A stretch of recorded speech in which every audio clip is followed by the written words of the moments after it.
vemos eso. Los que todavía tienen buenos ojos pueden ver esa lámpara. ¿Sí?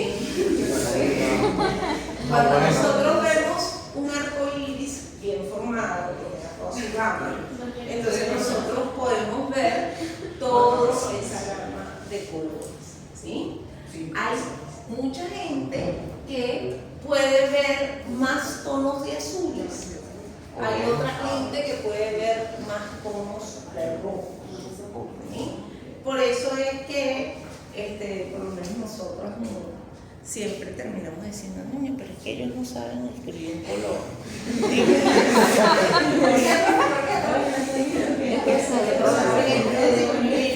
Yo leía un índigo y yo gozaba. Creo que como que el gen que percibe el color estaba en el Rosemary. Claro, las personas aquí. No es un micro, no es una chadera que tenemos nosotros y nosotros ustedes, ¿no? Sino que además eso tiene que ver con la evolución, por cómo evolucionamos como especie y los roles que tenemos cada uno desde el punto de vista Y el verbo se fue entonces, nosotras somos más perceptivas del color, de ese pequeño espacio que es lo que nosotros llamamos el espectro visible. ¿Ok? Que el Y, que es menos perceptivo, porque evolucionamos así. Eso fue, esa fue nuestra evolución. ¿Sí? Ok. Ahí hay una gama de cosas que ocurren. Los más energéticos llegan hasta los rayos gamma. ¿Ok? Esos rayos gamma, por lo general, vienen o de fisiones y fusiones nucleares o del espacio. Nosotros somos irradiados con rayos gamma todos los días del mundo. ¿Sí? Lo que pasa es que antes no lo sabíamos, ahora inclusive se utilizan esos rayos gamma, se monitorea la cantidad de rayos gamma y la interacción con los suelos para hacer cualquier cantidad de cosas. ¿Sí? Claro, la intensidad de los rayos gamma que nos llega gracias tan alta, ¿verdad? Porque nuestra capa de ozono, pues si fuese tan alta no existieron.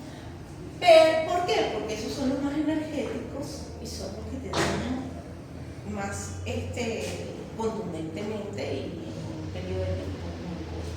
¿Sí? Luego tenemos los rayos X. Ahí es donde yo siempre les digo a ustedes, tengan cuidado con los autores, les encanta mandar hacer tags, mandar hacer.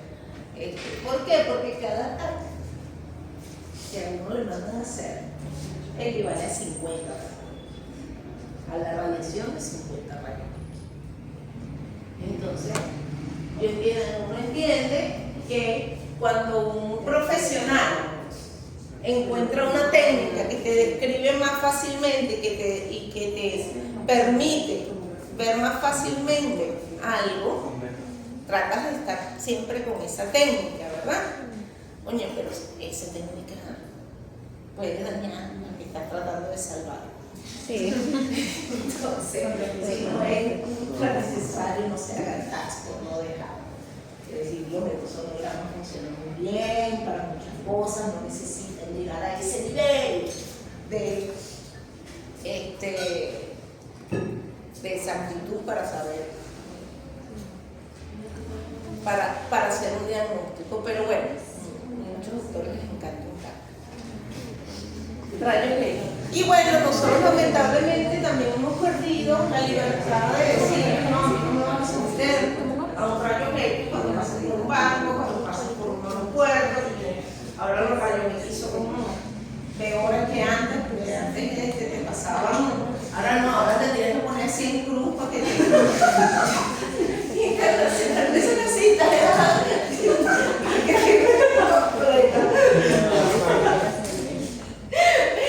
que es verdad, y además si me he hecho pataleo, ¿sí?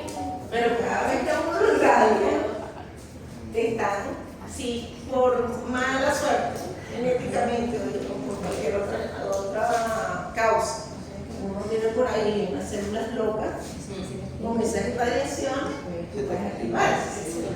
¿Sí? Y así no la puedes detener. Luego, como podemos ver, tiene el ultravioleta, y el ultravioleta que está pegado al visible, entonces lo llamamos el ultravioleta cercano. ¿Por qué? Porque nosotros somos lo que medimos y estamos pegados a nosotros. Entonces, todo lo que parezca cerca de 400 nanómetros es ultravioleta cercano. Todo lo que parezca hacia 130 nanómetros, en un rango de 130 a 400, es ultravioleta lejano, porque se está alejando del 400 que somos nosotros. Del otro lado, tenemos el infrarrojo, ¿sí? Y todo lo que parezca cercano a 700, entonces es infrarrojo cercano. Todo lo que parezca hacia 1000 es el infrarrojo lejano. Sí, hacia 1000, llega a 1200, ¿sí? Llega el infrarrojo lejano. Claro, como les estoy hablando, cercano, lejano, quiere decir que inclusive puede haber medio de cada uno. Y, es decir, si yo soy el visible, el infrarrojo va infrarrojo cercano, medio y lejano. El ultravioleta viene, si yo soy el visible, el ultravioleta viene lejano, medio y cercano. Se me pega al visible. ¿Sí? Ok.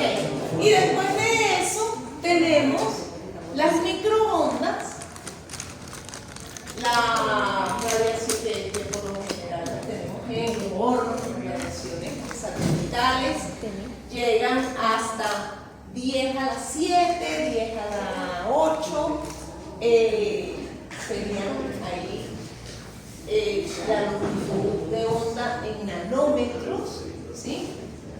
Allí también están las de celulares, UHF, era un sistema, yo creo que todavía existe, es un sistema de ondas que se utilizaban para televisión, pero no eran las ondas comerciales de televisión.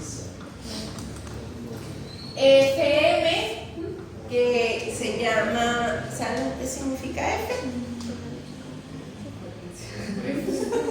Frecuencia. Y la M, frecuencia modulada. ¿Ok? Entonces, la frecuencia modulada está a nivel de radio con VHF TV, que era una frecuencia que utilizan ustedes. Déjenme ver si hago por lo menos aquí en Caracas todavía existe. Hay macro antenas gigantescas en algunos sitios.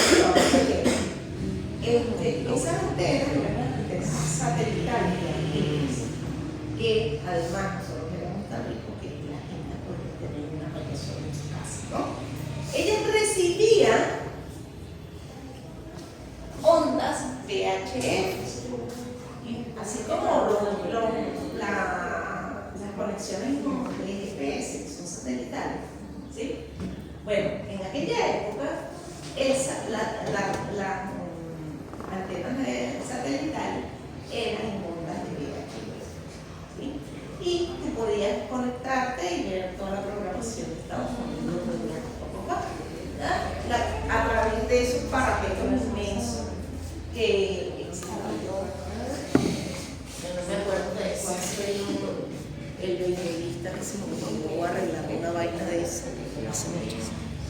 Sí, se montó una antena y que para arreglarla y quitarle las maticas y se le vino encima y se mató. Yo no me y era un beisbolista famoso, ¿no?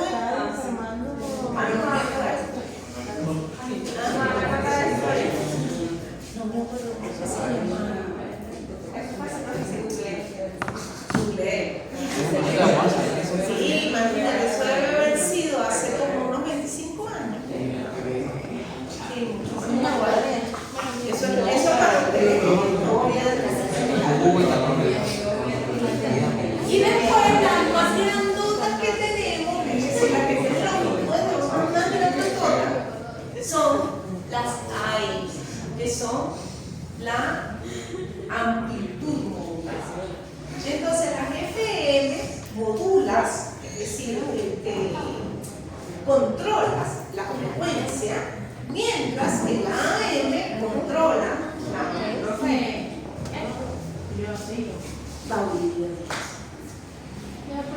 ¿La FM qué hace y la AM qué hace? La FM controla la frecuencia de la onda, ¿sí? Y la AM está controlada por la amplitud de la onda. Hay algunos artículos.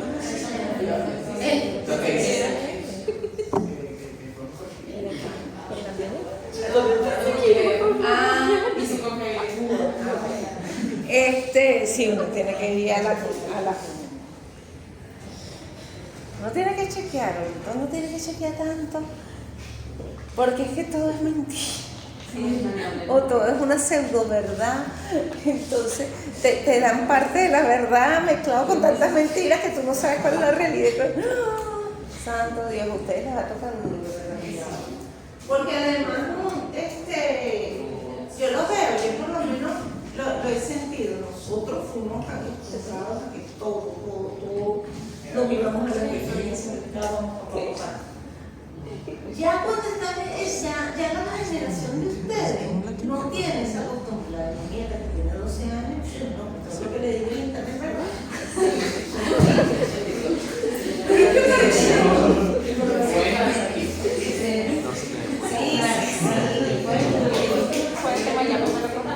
De hecho, cuando ustedes tienen la frecuencia modulada, eso, porque estás modulando la frecuencia, solamente lo puedes hacer en un espacio muy pequeño. ¿Sí? Es decir, si tú tratas de salir, si ustedes en algún momento han salido por la regional del centro, después que ustedes pasan, no pueden sintonizar ninguna FM. ¿Por qué? Porque las FM necesitan repetidoras muy cercanas y eso solamente se da en la ciudad, en sitios altos de la ciudad, que son los edificios, ¿sí? Entonces las antenas son chiquitas, pero tienen muchísimas repetidoras, ¿sí? Porque lo que modulas es la frecuencia, mientras que la AM, que es la que tú recibes todo el tiempo de aquí a donde tú vayas, después te pasas hasta son puro AM.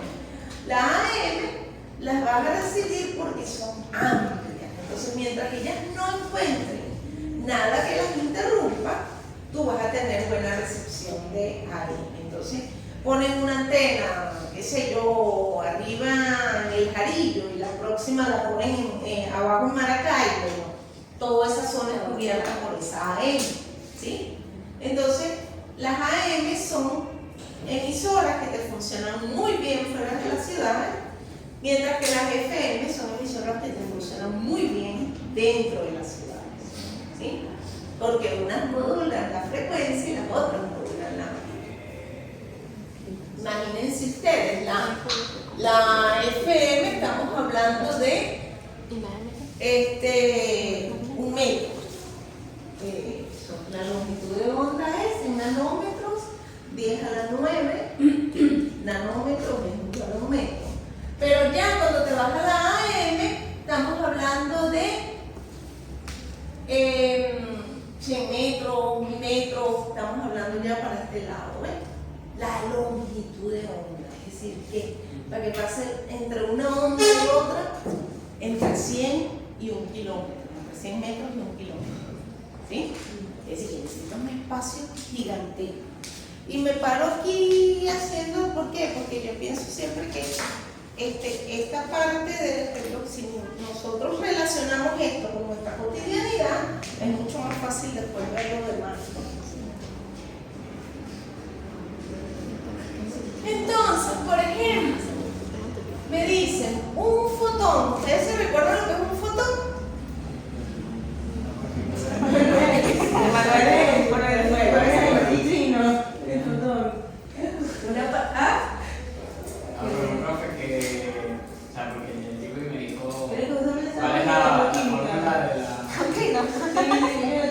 ¿Cuál es la fórmula de la energía? G igual a mc². Y yo le dije, ¿la simplificada o la general? Entonces él me dijo, que sí, porque la energía es una salida. Los fotones tienen energía, pero no tienen masa. Entonces, si es E igual a mc cuadrado, la masa sería 0 y no habría energía. Entonces, hay un término extra que está relacionado con la velocidad de la luz. Claro. Por eso es que está la dualidad. Y quedó así. Y por eso es que está la dualidad con la partícula de porque no tienen masa, que se amplifica, pero se comportan como una onda. Entonces, esas dualidades, y eso es lo que la ecuación de Schrödinger te toma en cuenta la parte ondular, energética y la parte másica del sistema. Es tan importante, porque el primero que comienza a tomar en cuenta las dos cosas. ¿Sí? Cuando comienza a entenderse que existe una dualidad y que las dos suman la energía, obviamente. Entonces el fotón es que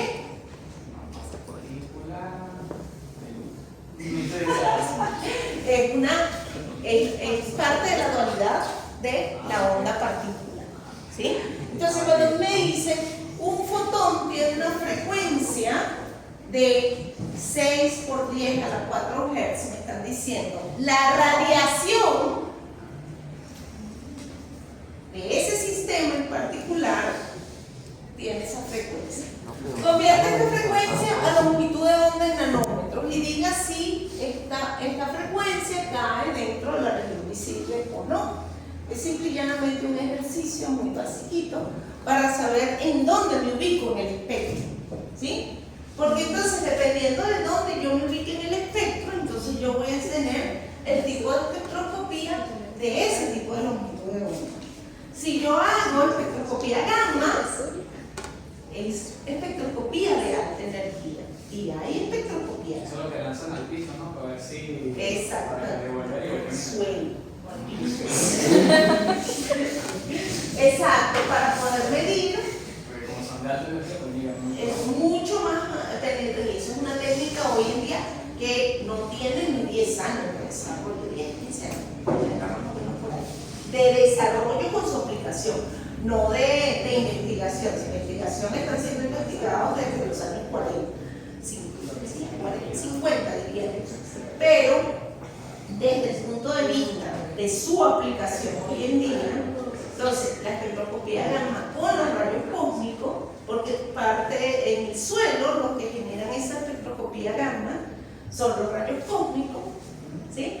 Entonces se llama espectroscopía cósmica o espectroscopía gamma. Entonces, altísima energía. Tienes espectroscopía de rayos X, tienes espectroscopía de ultravioleta, tienes espectroscopía del visible, todo lo que ustedes quieran. Ustedes van a hacerlo en colorimetría.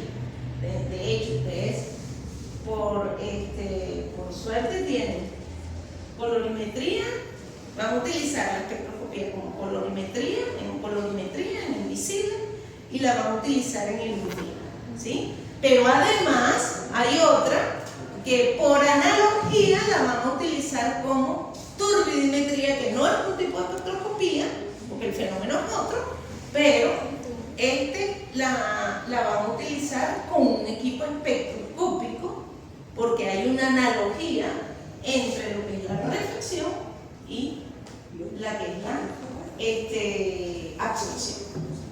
¿Sí? Cuando nosotros hablamos de espectroscopía, esa interacción energética, estamos hablando de absorción o emisión de energía.